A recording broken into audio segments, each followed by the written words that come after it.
with a whole lot of truth. Remedy Revolution is here for you. Ooh. And now here's your host, Aaron Page. All interviews presented on the Remedy Revolution podcast are designed to provide information and inspiration only. Guests of the podcast may present opinions and anecdotes which are solely their own. And as always, before beginning any treatment protocol, please consult with your preferred medical provider. Hello, everyone. Welcome to the Remedy Revolution podcast. My name is Erin, and today's guest is someone I'm really excited to have on. So last week we had the amazing Andy Wakefield on, who directed the film Protocol 7. And this week I have the pleasure of having one of the actresses from the film, as well as an amazing doula here in the great state of Texas. So Emmy, Robbin, it is a pleasure to get to know you. Thank you. Thank you for having me on. I'm really excited. Absolutely. So let's kind of talk, since last week we had Andy Wakefield on. I'd love to ask you, what was that process like and how did you get involved with the film? I love Andy. He's like the kindest human ever. And it's just a breath of fresh air, really, to have somebody like that now in Hollywood. I mean, he wouldn't consider himself Hollywood, but yeah, I have actually known of Andy's work for 20 plus years. So it wasn't like I was just like, oh, this actress, and I don't know who Andy is, and I don't really understand the context of the film or the script. I have been a very outspoken advocate for medical freedom and bodily autonomy for a very long time. And always knew if I ever had kids, I was never going to vaccinate them, and a lot of this was Andy's work, right? So this man was kind of like a hero to me, so to speak, like the biggest advocate, for things. And, I always kind of was like, man, I would love to just like meet that human that started this process. So I find that I do manifest a lot of things that come to me in my life, and whether it's God winks or however you call it. But I remember the script of Protocol 7, and it was flying around Austin, and it was obviously already controversial as this anti-vax film. And it's like, it's not an anti-vax, it's like pro true informed consent and understanding what you're getting into with vaccines. But, I told my husband when I had heard of it, I just looked at him and I said, I'm going to be in this movie. And it wasn't like I'm going to have a big role, because I ended up with a really cool role. It was just like, I mean, I've worked on the other side of the camera. I've been a PA. I've done, producing. I've done all these things. And it was just like, I just want to get involved in this project however I can. I don't have to be, a big actress in it. I don't care about that. Actually, at that point, I had given up acting. In 2020, when COVID hit, it wasn't until a little bit after that, when the vaccines came out, that SAG really started forcing vaccine mandates on these actors and on these crew. And I stood up and said, no, I refuse to slate my vaccine status. I will not stand in front of a camera to audition for your project and tell you where my stance on my own personal medical decisions with my body stand in order to be an entertainer in your project. I refuse to do that. I've always been that kind of rebel since I was a little kid. And now I know why God did that to me, because I have this project. But, I just kind of was done with Hollywood, became, I was a doula before this, but like really like threw myself into that work. And I'm so grateful that I did. I had to step out of my ego. I had to step out of acting to see where my true passion lied. And that was protecting these people from medical abuse and staying in their autonomy and staying in their medical freedom. That is where my passion is across the board. So fast forward a little bit, and they are auditioning for the lead for the Lexi role, which Rachel Whittle got, and she's incredible, right?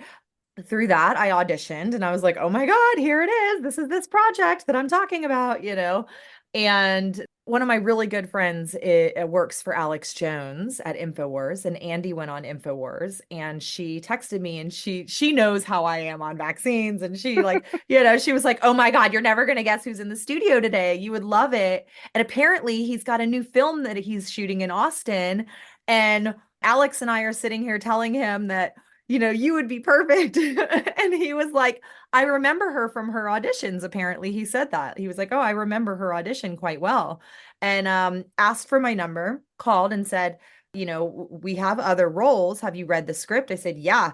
Actually, the Joan role, the scientist role that's based off of the true whistleblower, that's really like, that's kind of me. Like if I was in her position in real life, I would have done what Joan did, and it takes a lot of guts, to Yeah. do what these whistleblowers did.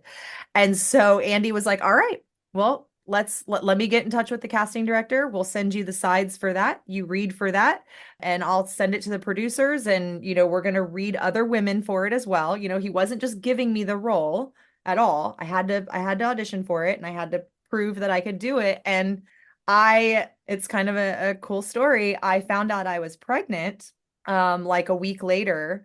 I took a pregnancy test with my second daughter. I found out I was pregnant. And literally the next day, I get a phone call, and on the screen it reads Andy Wakefield. And I was like, no way, no way, And I answer, and he says, hi, Emmy, it's Andy. And we all really loved your audition for Joan, and we would like to officially offer you the role of Joan. And so I looked at my husband and I said, I'm in it. I'm in the project that I want to be a part of. And I said it out loud. I said, if I never do another job as an actress, I will die happy with just this film being my last project, because it means so much to me personally, but also it was a really fun, entertaining project to be a part of. And it's a really great film. It's not just about the vaccines or not. It's a great, beautifully written, with Terry Rossio and Andy writing this. It's a great project. It's a great film, and it's entertaining, so even people who are on the other side of the fence, they should go see it with an open heart and an open mind. It's a good project. So I have to ask, because I think most of us are familiar with the way that society was really driven by this, vaccines were like the pay to play, if you will. Like you couldn't do virtually anything, Yep. but particularly working in Hollywood, I know was very, very difficult. So, what was it like to work on a project at a time when so many doors were closing for people in the film industry to be a part of something that was such a trailblazing project at the time? Yeah. So, I mean, like I said, I didn't have to tell them if I was vaccinated or not vaccinated. They were like, that's not, we don't care. Like, and also like being on sets, it wasn't just about the vaccine, it was masks. Like it was COVID tests. So even, if you felt good, like how we would normally go about society, even with the flu that's been around forever. It's like we've been shooting all these films with the flu, with rotavirus, I mean, tons of things. It's like you never had to test me to see if I had any of that, These people were testing for that to just to walk on a set every single day with a swab up their nose, So it wasn't just about the vaccine, it was just the full freedom. It was the only project at the time that I knew of that was of that size. Like there were some commercials that weren't requiring vaccines, if it wasn't SAG, but people would still be wearing their masks. You would show up and everybody's wearing their masks. And I shot a couple commercials. I did. I shot a few national commercials during the time when it was vaccine testing, mask, yada yada, and I showed up on set with no mask on my face, and people would just look at me like, oh, wow, do you not care about us? Like, you selfish human being. And I'm just like looking at them like, oh, you're like scared, huh? Like, you know what I mean? Like, what's wrong? Like, do you feel okay? Like, how does that feel on your face? Like, it's 106 right now and we're shooting outside today. Are you okay with that? And I remember shooting this one project where, because I chose not to wear a mask, they said, are you comfortable wearing a face shield? Like a plastic shield, like a visor. And I was just like, you know what? I'm not gonna fight you. I'm grateful to be here. I'll wear a stupid shield if you want me to wear a stupid shield. Fine. Okay. And I look back at that and I'm like, I wish I would have just been like, you know what? This isn't worth the $2,500. I'm out. But showing up on Andy's set It was so cool because there wasn't a single, not even like one PA. There was nobody with a mask. And I'm talking this is 2022. This is still in the middle of forced mandates. Everybody's 6 feet apart. Everybody's wearing a mask. And I show up on this set thinking like, I'm going to continue being me. I'm not going to wear a mask. And if the makeup artist or the wardrobe person's wearing a mask, cool, whatever. That's their choice. And not everybody in the cast and crew, let me preface this, not everybody in the cast and crew was like on, shall I say, this side of the fence, right? Sure. Through working on the project, though, I think it opened their eyes to receiving the information that they have been so closed off to receiving, right? Mhm. And so they probably showed up. I didn't show up until they had been shooting for like 3 or 4 weeks. My role didn't come in until then. And so they had been working like a machine for like a month before I even showed up. So I don't know how the first week was. I don't know if these people had masks on for a week and then they were around 150 other people who weren't wearing masks and they were like, why am I still wearing a mask? You know what I mean? And then like they didn't want to be the out that nobody, it's human nature. You don't want to be the outcast. You don't want to be that person. So you conform and you blend in. And this is, I mean, they do psychology stuff on it, right? And so to walk on a set, whereas when I got to it, nobody was wearing a mask. Everybody's just hanging out, laughing, talking to each other, getting in each other's faces like normal human behavior should be, not being afraid to sneeze and like people are going to be like, go stand outside, you know, like whatever. It just was what it was. You know what I mean? Like I felt a sense of hope. Like here is 150 people that are working together to create some sort of fun, you know, entertainment. And nobody's talking about, are you vaccinated? Have you gotten tested? Were you around COVID recently? Or even there was no fear, right? In a time where I had spent, you know, 2 years in fear or around the energy of fear. Everywhere I walked, there was people in fear wearing masks. I stepped onto a set that was nothing but like coming from a place of love and hope. There's so much hope with this production company with Andy and Brian and Joey, and there's just hope. And coming from, like I said, just it's not coming from a place of like, look, you people, you need to stop back. It's like it's just like from a place of love and compassion and like, you know, I understand where your fear is and I understand, you know, like just take your mask off and see how that feels, you know. If that doesn't feel comfortable, put it back on. But yeah, that was a long-winded answer of the question you asked, but it felt amazing to step onto a set with that energy of there was no fear. I walked in and nobody looked at me that I didn't have a mask because they all didn't have a mask on. Nobody asked me, have you gotten COVID recently? Like nothing. It was the conversation was about like fun and it was humorous and they were playing music between each takes and people were dancing and having fun. It was like it was almost like the joy was kind of like brought back and my faith in humanity, just doing that project, my faith in humanity was kind of reawoken. Like, oh, wow, there are, because we were the silent majority. You know what I mean? In my opinion, like it was everybody was just staying quiet, staying silent. Nobody wanted to speak out and say like, hey, take your stupid mask off. You know what I mean? Like, Yeah, I didn't stay very quiet, but but you, but you know yes. what I mean? You know what I mean, though? Like if you Yeah. said something on Instagram, you lost 100 followers and Yeah. it was like, you don't care. Like you're a rebel like me. You don't care. Like I'm here to change the world in the positive way that I can, not by telling people that they're wrong, but by empowering them to see the light, right? Right. And I do believe that that's what Andy has done with his career. And I do believe that he found, you know, two incredible men that are willing to stand beside him, Brian and Joey, and push this project with empowering people with love and light and educating them and just opening their eyes to like, hey, let me just drop this little tidbit of information about where your MMR vaccine comes from and how it was approved and how it got to market.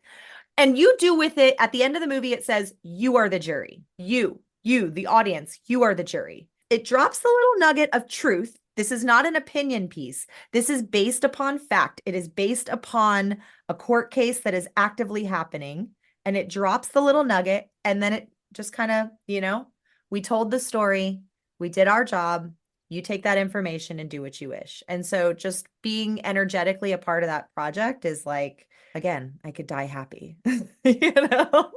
Yeah, absolutely. I mean, I really hope that it does for the whole vaccine conversation, what things like Aaron Brockovich and Dark Waters and those kinds of films that really exposed insider corruption, you know, because I think ultimately people need to know and to understand the stories. I think too often it becomes, this finger pointing. Well, you didn't do the thing that you're supposed to do to protect me, instead of really understanding the basis of that argument is actually completely false. So Totally. ultimately, we really need to kind of open the door in a different way. And I think that's what Andy's film has really done, what Protocol 7 has really done, is to give people the insight and the understanding into the history, and then they can make up their own mind. But most of the time on the other end of the finger pointing, there's not a whole lot of conversations and understanding happening because we're already at that point where it's us against them kind of a Yep. conversation instead of really opening up to what the actual evidence is to the contrary. So, Yeah, being I divided, we will never make change. If we're exactly, divided on any topic, nothing will ever change. It'll just stay in division, and you'll have your opinion and you'll have your opinion, and it'll never change until the two sides, like, I can see where people are coming from. I see the other side. I see, like, well, I mean, my pediatrician told me the risks of not doing this. And I'm like, there's risk in life in everything that we do as human beings. And so it's not just the vaccine talk. Like, I do this every single day with my work as a doula, as a childbirth educator. I say, look, sure, there's risk of stillbirth. Cool. It's like 0.03% after 42 weeks or after 40 weeks, right? We're going to take that 0.03% and we're going to just jam that fear into a mother to get her to induce herself, to get her to do that C-section, to get her to not stay in her power and listen to her body and her autonomy. And it's they want to use this fear of, well, what if? What if this happens? And it's like, life is risk. Walking around is risk. If you choose to trust that there's other ways to do things, building your baby's immune system with breast milk and giving them natural antibodies to things with breast milk that, they come in contact with, or building their gut biome and making sure that you have their nervous system regulation and just all these things that can create a healthy child. And now they have studies that show that the unvaccinated children are actually healthier than the vaccinated. They've had enough time of people refusing vaccines and that growing number to do evidence-based studies. And we can see that the unvaccinated children are motor skill ahead, verbally ahead, all of these things. They're not a lot of ear infections, they're not constantly sick, right?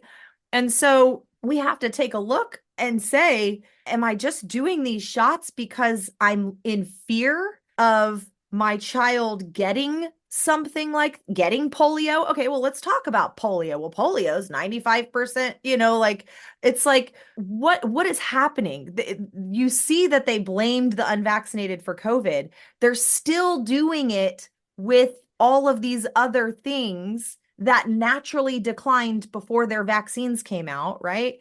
And they're still pushing this fear. So it's like, as humans, we react to fear. We make a decision wrong, usually when it is made from a place of fear versus love and trust and autonomy and tuning into what our body or God or universe or Buddha or whoever you believe in, right? If you're tuning into that, into our sixth sense that we are given as these spiritual beings, and you're making decisions based upon that and your intuition and your gut, because mothers might not be just the father, like the fathers might not have it, but mothers, if you tune in to your gut and your intuition and your instinct, if you really listen to it, like if you don't have a pediatrician tell you, and you will say, I don't think I want to do this, but we are fear-mongered into doing stuff. So then we make a decision based upon fear. And if something, heaven forbid, happens to our child, like an injury or seizures, or they become nonverbal, guess what? The trauma from that is now worse, because I do trauma work as a doula. I help break down birth trauma. And it's not the thing happening in birth that is traumatic. It's the moment when the mother's voice and autonomy was taken away. That's the trauma that sticks with her. So when a child becomes nonverbal from a vaccine injury, it's not the act of the child being nonverbal that the mother holds on to. The mother adapts. I'm going to try the diet. I'm going to try the detox. I'm going to try to, adjust to this life, right? And it can be traumatic, but the trauma comes from, I trusted my doctor. I didn't trust my instinct, because your instinct was telling you something. You just kind of blocked it out because somebody was telling you, no, you need to do this because ducka, ducka, ducka. Right. So it's, like I said, just back to I'm just a big advocate of like staying in your power, staying in your autonomy, listening to your instinct, listening to your gut. And so that's why I'm so grateful for this film, because that's what it does. It's like, hey, go back to just listening to yourself, I don't Yeah, know. absolutely. So Sorry, you're like, man, Emmy. I'm just like, I really am fired up about all of this. If you yeah. can't tell, like everything. I'm just tired of what's going on in the world today. I Yeah. really am. Yeah, absolutely. So I just kind of piggybacking on what you had said earlier about the vaxxed versus unvaxxed studies. So for Yeah. people who are listening here, just wanted to mention that we have had Dr. Paul Thomas on. Dr. Paul Thomas is a pediatrician who had one of the most robust studies in his practice of vaxxed versus unvaxxed children, because he was able to study them in real time over the course of many years within his practice. And then also we've had Dr. Brian Hooker on, who wrote the book along with Bobby Kennedy called Vax Unvax, Let the Science Speak. So those are two really great resources for those of you who are still on the fence or still need more information I from love that that. conversation. Please go check out those two episodes. And then additionally, so I want to get into some of the doula work that you're doing. So Yeah. you had mentioned that you're doing primarily home birth. Now, I just had Dr. Stuart Fishbein on, who you know, Yeah. and that was really fun. I Yeah. am a home birthing mom. I had my son almost 17 years ago now, Oh, home birth, and he was born in the water. The birth was not without complications. I want to make that very clear. I always want to tell people that, but there was no emergency. And I think that there's so many people who are very concerned about any kind of minute complication. And I'm bringing this up because you mentioned fear. And so many of the fears that were involved, especially with the people surrounding me who were trying to, I don't know, knock some sense into me from I there. could break your birth down, girl. I could break it down. Yeah, absolutely. So ultimately, but I had some great people around me. I Yeah. had, my home birthing midwife. She actually was training a midwife, so I had a midwife trainee, and I also happened to have two doulas because they were Cool. personal friends. So I had a fantastic team with me. So tell me a little bit about what you do, why you chose to go down the home birthing route, and what is a doula's function within that whole birth space? Ooh, this is good. This is a loaded question. I mean, this podcast, like you interviewing me today, could not have come at a more perfect time. I literally just sat with one of my favorite midwives here in Austin last night on my podcast. We talked for 3 hours and 15. I mean, we talked longer than that, but I had to stop it at 3:15. Yeah. I was like, who's gonna listen past 3 hours? But I'll address the first. So what do I do currently? So currently I am doing a few home births a year. And, it could sound a little, I don't know, arrogant or selfish when I say that I'm trusting that the clients that I am aligned with, I will get organically. I don't search for I don't advertise that I'm accepting people. I don't, I interview people and I will decide very quickly through talking to them if they are right for me or if I'm right for them, because it is a two-way exchange. Because the first 2 years that I was a doula, I took everybody. I took the hospital, I took the birth center, I took the home births, and I would find that the hospital, we'll start there, I was just not fighting, because I'm never combative in a birth, because that's not conducive to the birth space, but I was advocating and protecting and doing all these things. And like, no, you don't need a cervical check at 38 weeks and a sweep, and you don't need to be induced, and you don't need that extra ultrasound, and you don't need,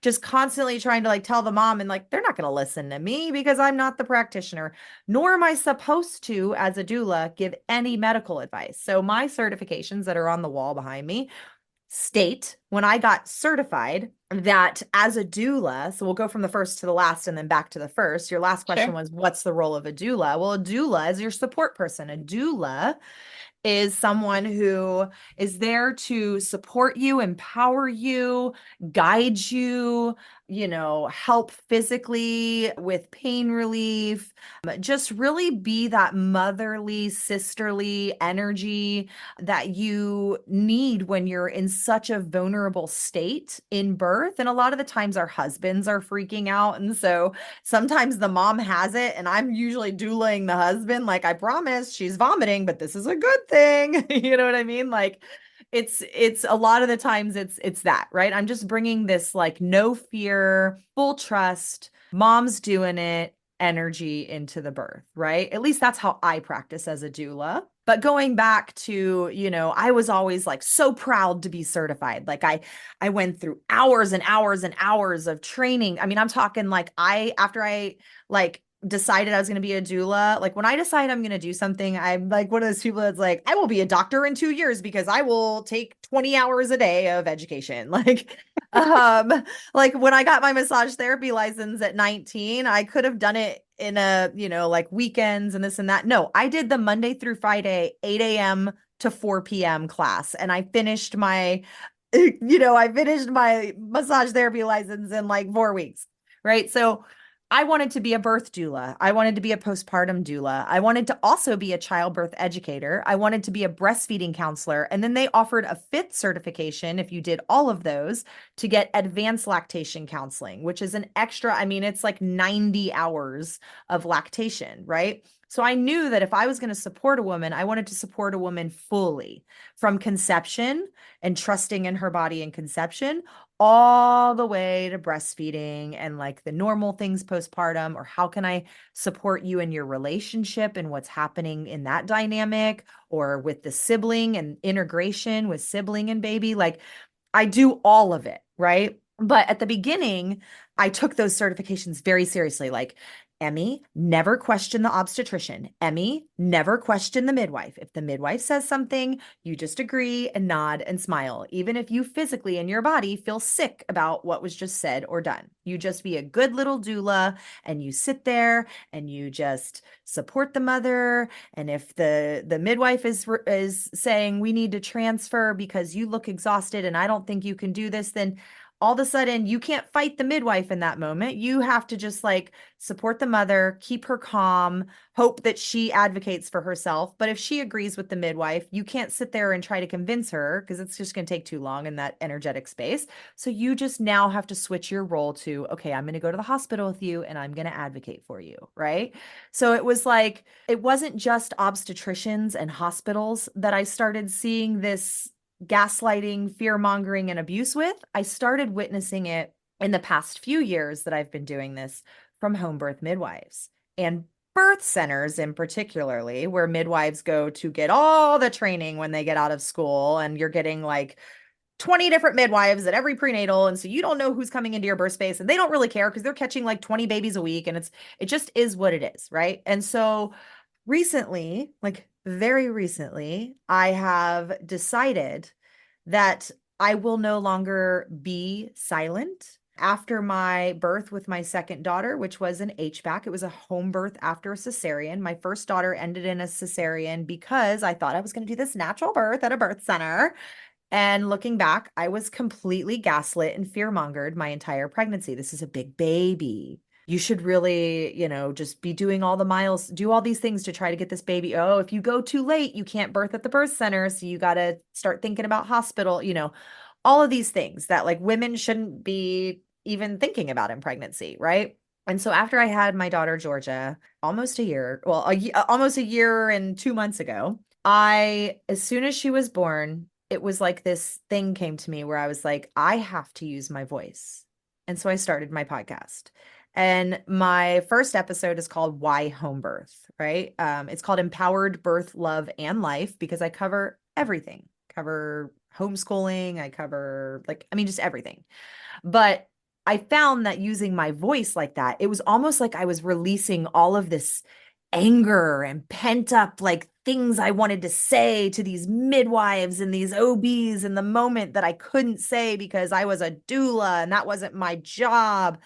And I just channeled it into a microphone. And through that, I've had people all over the world just be like, whoa, I just heard my birth story and I now understand. I mean, later, what happened and why I ended up in a C-section, and it was unnecessary. And so through getting those messages, I was like, okay, I have to understand like where my voice, where this is coming from, because I can talk to people and hear their birth story, and I actually hear their birth story, but I hear their birth story. I can see the truth behind the words, where it's like a mom after her baby gets a vaccine and 2 weeks later is like, well, the doctor said the seizures weren't because of the vaccines. It's because he got a virus shortly after and the virus caused this. And that. It's like, you know what I mean? It's like, I can tell you exactly why you failed to progress at the hospital or why your contractions slowed down at home and what you really should have done versus drinking the castor oil, right? Like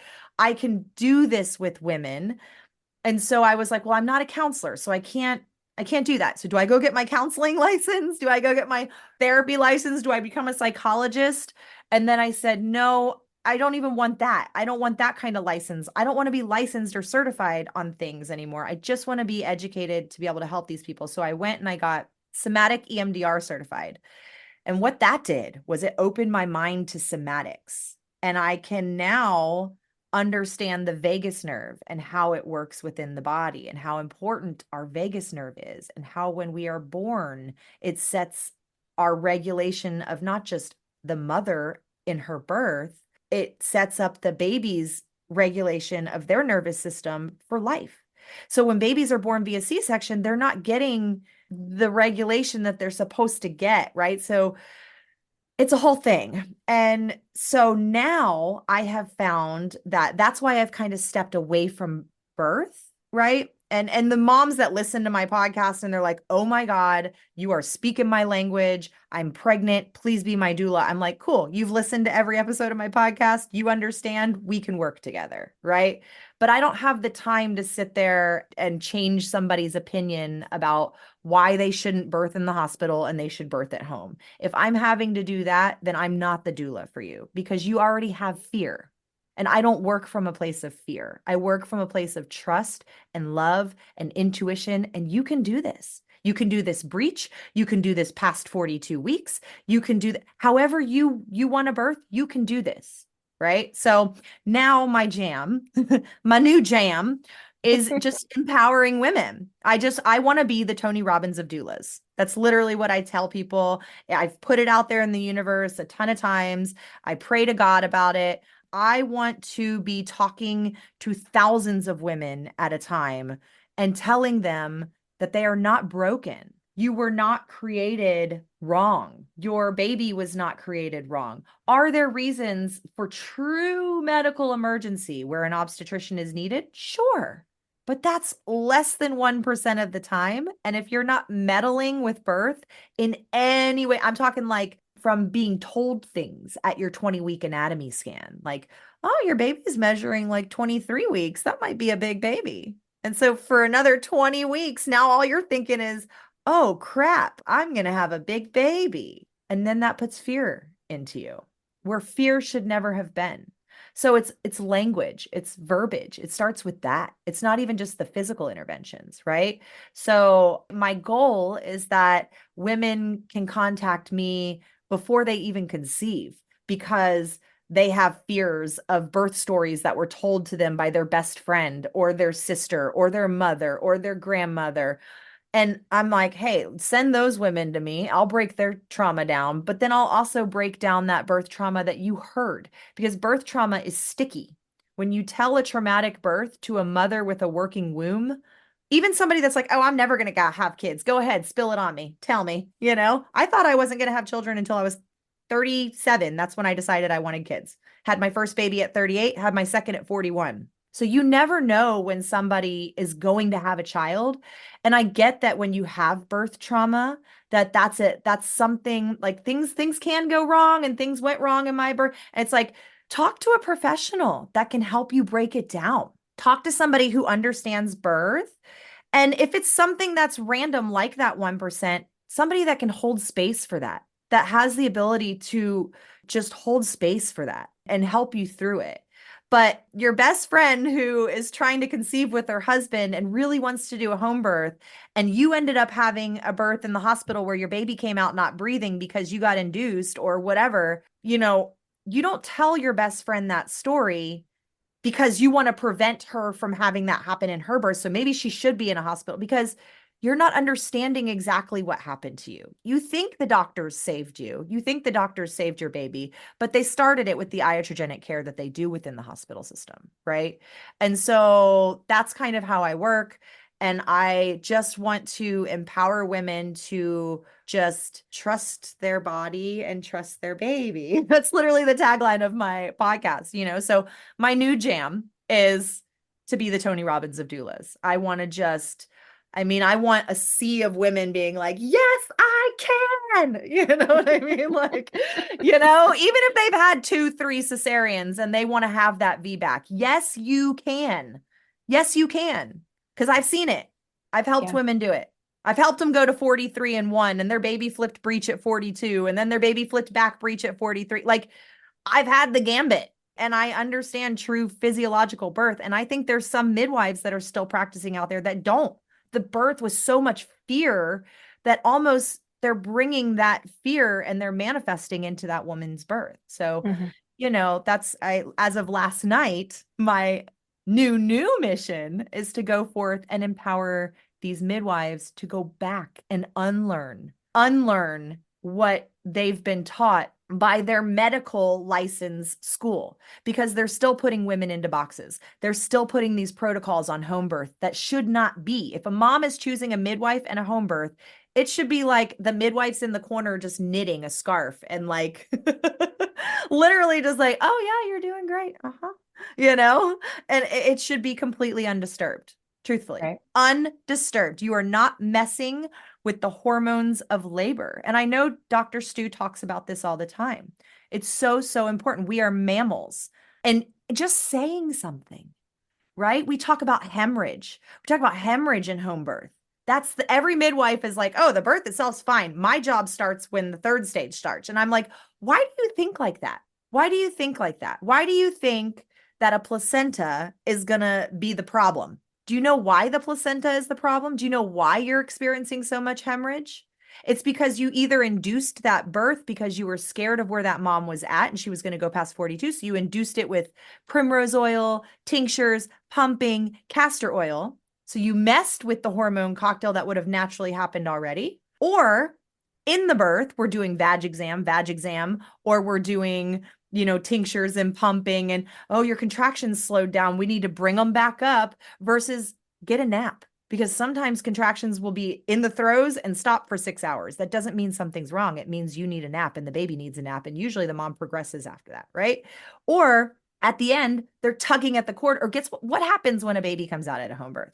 Does everybody still stay quiet and say, you're still in labor? After the baby comes out and is on your chest, you're still in labor. But everybody turns on the lights and starts calling mom and dad, like, look, the babies. It's like, hold up, y'all. Keep your voices down.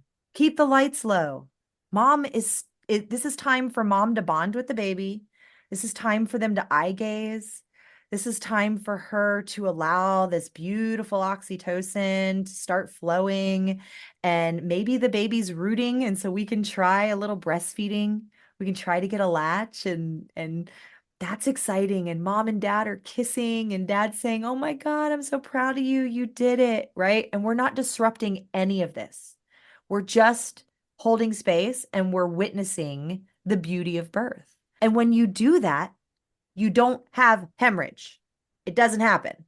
And when you're being patient and you're understanding that the placenta isn't on a clock, right? But these midwives start getting real scared after about 30 minutes, after 45 minutes, after an hour. It's like, oof, ugh. Like you're not bleeding, you're not hemorrhaging, but the placenta's not coming off. So something's wrong. It's like, no, maybe mom's uterus is just a little tired, taking a break. It's going to kick back in. Cervix will open, placenta will come out, right? You deal with situations as they come, as they arise, but you don't jam Pitocin in a mom's leg at 30 minutes to make a placenta to come in a home birth, because through that, you're now causing trauma in a situation that wasn't traumatic and that really just needed a little patience, right? So it's just, this is kind of like what I do, what I talk about, it's just, you have to just trust fully. You have to go into birth fully trusting. And you can't really do that unless you yourself are empowered and know how to advocate and speak up for yourself, Absolutely. I think back to, I mean, it's been a long time, but Yeah. 17 years, but I recall laboring and feeling this sensation of overwhelming fear and anxiety coming over me just before the contractions, because they started to increase, right? Yeah. And then I took a few breaths and I had an amazing doula who said, you just breathe through it. You're going to get through it. Everything's going to be okay. And I just got to the point where I was like, I can't do this anymore. I can't do this anymore. And she said, yes, you can. And they say you eventually are doing it. You're doing it. right. And Yeah. eventually the hormones kicked in and suddenly that pain was, had subsided. And so, Yeah. I do think it's so important for us to understand that those processes do naturally occur, but we have to allow them to. We can't stop those processes based upon fear. So I think that's amazing. I love it so fighting much. it. When you see a mom in labor and I look at the mom as a whole. I look at her body language. I listen to her tones during the contractions. I look at her pupils. I look at the look in her face. Does she look like she's like, when someone gets really, really drunk and they're like blackout wasted? That's kind of the look that a mom will get when she's like really close. It's almost like you can't sit there and have a conversation with her. Why? Because you're not supposed to be sitting there having a conversation with a woman in labor. You're supposed to just leave her alone. Let her go to La La Land, because that's where we're supposed to go. But in order to get there, you have to literally surrender. And I used to be like, what does that mean? Why do people keep saying surrender? Surrender in birth. What does that mean? Like literally let my pelvic floor go? Like, I don't know how to do that. Like, no. Labor is in the mind, and you have to go through the pain to get to the other side. And you have to go over that mountain that seems so high. You're like, oh my gosh, it's going to get more intense than this. And I have to get to the other side. But guess what? When you get to the other side, it is incredible. It's like the Garden of Eden just waiting for you. You know what I mean? And so like I tell women, I'm like, let the intensity build, because the longer you fight it, you're just kind of giving yourself little blockades to get over the mountain faster. And I'm not saying that like totally surrendering is going to make your birth go in 2 hours, right? But like you were saying, when your doula said that to you, the hormones, the endorphins mixed with there's a pain with a purpose in birth, right? Our babies are feeling the contractions. We are feeling the contractions, right? And yeah, we could be hypnobirthing and we could use the word waves. Our babies are feeling the waves and we're feeling the waves, right? But what's happening is when we go get that epidural and then we get the Pitocin, We don't feel the waves anymore, but guess who does? The baby. But now the baby's not being flooded with natural oxytocin and the baby's not being flooded with endorphins. So what happens? Baby gets stressed out and it's down the gambit we go. And then we're dysregulating our baby's nervous system for the rest of their life, right? So it's trusting that, yes, it's probably like crazy to the baby that they're experiencing this, but in between the contractions, your body is naturally flooding them. Like literally like, it's okay, baby. It's okay. Everything's going to be okay. You're going to be okay. So when the midwife listens with the Doppler, zhoo, zhoo, zhoo, zhoo, zhoo, it sounds perfect. It's like baby isn't just tolerating labor. Baby is like connected to you. So if you're in trust and you're calm and you're loving it, the baby is too. And they'll do that all the way until they come out. And then guess what? You not only grew a really nice and calm and regulated baby, but now you birthed that as well. And there's so often women that choose, like I said, they choose this home birth and they choose this midwife because they're so in tuned with that whole idea of like, I have meditated, I've done yoga, I've eaten the most beautiful diet and grown the healthiest baby ever. And it's like, but I'm really anxious and I want to get labor started. So I'm going to drink castor oil. And it's like, why did that stop? Like, where did that trust go? And where did that fear come in? Right. And so, yeah, basically that's what I wanted. I just want to keep women in like that trust and that power. And I mean, I don't know. I want to like know that there's women all over the world just like, I'm ready for this. Like, nobody's going to mess with my birth, even if they are the most medicalized. I mean, you could, and if you're that empowered and your husband maybe isn't on board with a home birth and you don't want to cause an issue between your marriage. So you're like, fine, I will birth in a hospital. By the way, let's break that down. Let me talk to your husband because it's not his decision. It's not his decision, right? It's harder for you. You're the one doing this. And it's harder for you when you're in a hospital. I talk about all the interventions that have to happen even before you get there. So, but if you're that empowered, then guess what? You're going to labor at home as long as possible. And you're probably going to have a car baby on the way to the hospital. And then your husband gets what he wants. He gets you leaving the home and you're almost to the hospital. And then once we get to the hospital, then the hospital can take care of baby and mom. It's like, it is what it is. Like, if that's how you want to do it, then you compromise. Hey, I'm going to labor at home until I feel comfortable and I say we're ready to go to the hospital. You know what I mean? Absolutely. Yeah. Well, this has been such an enlightening conversation. I really have enjoyed it. We have a lot of things in common, Emmy. So anyway, one of those being, I actually was an actress for a long time as well, in my youth, if you will. And I have modeled 8 questions that we do at the end of every single episode. Those 8 questions are actually modeled after James Lipton's Inside the Actors Studio, if you've ever seen those. Oh, cool. I love this. Yeah. So, all right. Are you ready? Let's go. All right. Number 1, if you could choose only one natural remedy for the rest of your life, what would it be? Just one? Oh, okay. Can I have 3? If you're breastfeeding, breast milk. Okay. For cuts, scrapes, burns, baby, put it in your coffee, drink it, right? Colloidal silver, love it. And then if you have a bacterial infection, oregano oil and garlic. Nice. All right. Number 2, tell us something most people don't know about you. I was on the first 2 seasons of American Idol. I was the first person that Simon, Randy, and Paula decided to let go back to Hollywood. They didn't even know if they were going to let contestants go back to Hollywood twice. And I was the person that opened that door. Nice. If I were to compile a playlist of happy music, what song would you suggest be added? Oh, that's easy. Hall & Oates, like a song. I mean, I just love yacht rock. So basically anything Michael McDonald, Hall & Oates, Kenny Loggins. I mean, Huey Lewis in the News. I love like yacht rock. I'm a yacht rock freak. So any of those. That's awesome. I actually had a friend in college who her uncle was Huey Lewis. So it was kind of fun. I know. I know. I was a little jealous. that song, The Power of Love, Huey Lewis and the News. Awesome. That's a great song.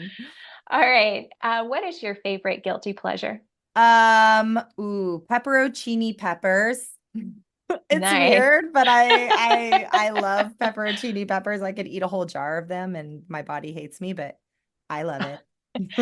My pregnancy craving was jalapenos, so I can relate. Anything spicy, that's my Yeah. guilty pleasure. Yeah. All right. What is the most influential book you've ever read? Oh, sorry, rapid fire. It's actually not birth related, surprisingly. When I was in fourth grade, I did a book report on the book The Giver. Do you remember that book? Yep, absolutely. And how crazy is it that, like, in The Giver, we're told what we have to do for a living. We're having to put our wrist under a thing and get vaccinated every morning before we leave our house. Like, I don't know, full circle. I chose that book out of a library in fourth freaking grade. That's crazy. crazy. Sorry, that just answering this question, I have to go back and process that now. Wow. Absolutely. What does the word revolution mean to you? Oh gosh, a change for the better. Rebels standing up and revolting. No more. Speaking out. And what does the word remedy mean to you? Naturally curing, naturally assisting and helping. And if you could impart one piece of wisdom onto our listeners, what would that be? Trust your body and trust your baby. Literally, my tagline of my podcast, literally trust your body. And it's not even in birth, just in general. Just trust that God created you perfect. And yeah, just trust your body. Yeah. So for those who are looking to listen to the podcast or to find more information about you, Emmy, where can they go? My website, Emmy, EMMY, Robbin, ROBBIN, Doula, DOULA.com, and everything's there. Perfect. Thank you so much for being my guest. I really appreciate it. Thanks everyone for listening. We'll see you next time. Take care.